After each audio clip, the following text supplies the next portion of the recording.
Although we were aware that death was a possibility, we were unaware that the stakes at the Sekai Tekai would be higher than before. As the show concludes on a heartbreakingly depressing tone, Cobra Kai Season 6 Part 2 defies all of our expectations and demonstrates that the showrunners still have a surprise plan for this final season. The largest off-the-mat fight in the series attacks us both audibly and visually prior to this extraordinary death. During this wild fight, several of the season's stories that had been subtly simmering came to a head and erupted, brilliantly setting up the third and final installment of both this season and Cobra Kai.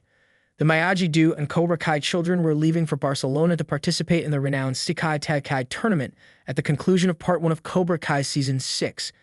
In a startling turn of events, Tori leaped from Miyagi to Cobra. Meaning Part 2's first episode focuses on the competitors getting used to their new environment, getting to know their rivals, and finding out the contest's rules. Given the numerous atrocities Kreese has done, he probably shouldn't be there. But the dropping of all charges against the PTSD-afflicted soldier explains that. This is convenient in a way. Daniel is occupied with solving the puzzle of Mr. Miyagi's box and learning more about his former guru. He searches for Master Serrano, a great champion, after hearing that he could know the answers. In the meantime, the young soap opera goes on with romance, breakups, and internal strife. Tori, who is hurting, wishes Robbie success in the tournament and wants to put their relationship on hold. Through the Captain's War, the Sekai Tekai commences.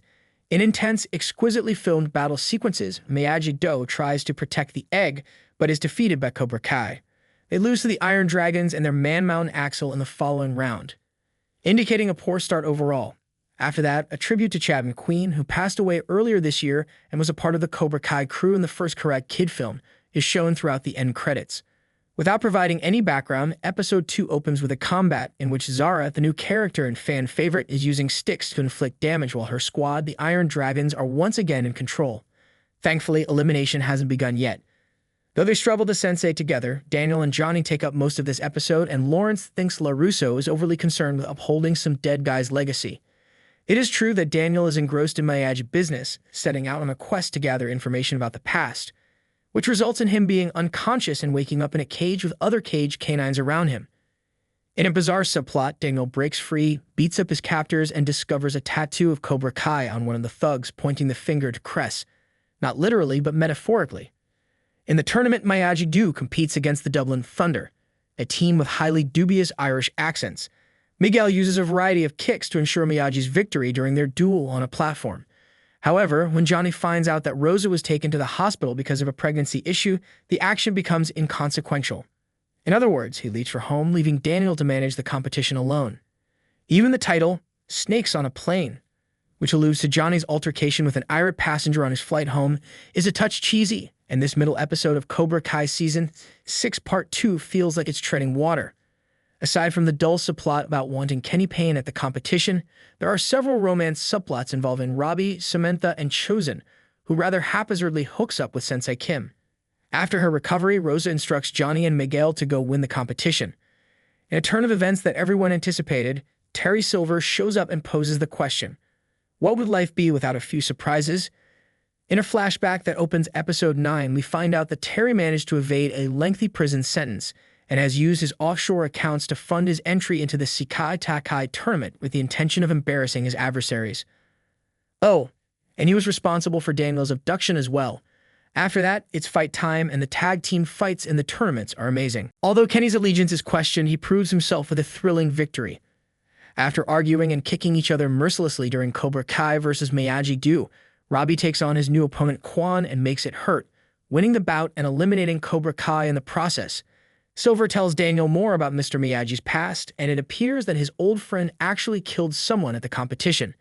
At the episode's conclusion, Kreese says, "This isn't over until I say it's over," implying that history will repeat itself, while grabbing a dagger from his locker. The most memorable sequence from Part 2 opens Episode 10 because it is so unexpected. The crowd is chanting Miyagi as the tournament begins. The reason for this is that Daniel is battling young Mr. Miyagi in this dream sequence.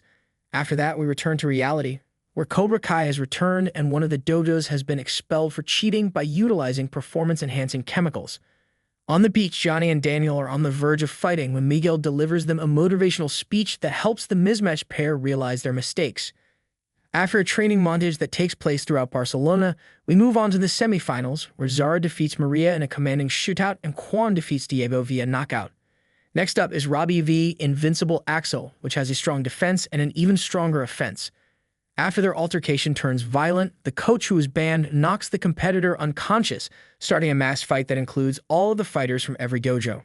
There is mayhem, with men attacking women, teachers fighting kids, and officials being removed. While Silver fights Kreese and is winning until Johnny intervenes and saves his former sensei. Daniel and Johnny team up to battle Sensei Wolf, Louis Tan, who was employed by Terry. After discovering Kreese's dagger, the Yunjangdo from the title, Quan fights Axel with it. The fight finishes with Quan landing on the knife, the compare yelling, "Cut the feet," and the last Part 2 episode ending with what appears to be another Sekai Tekai fatality.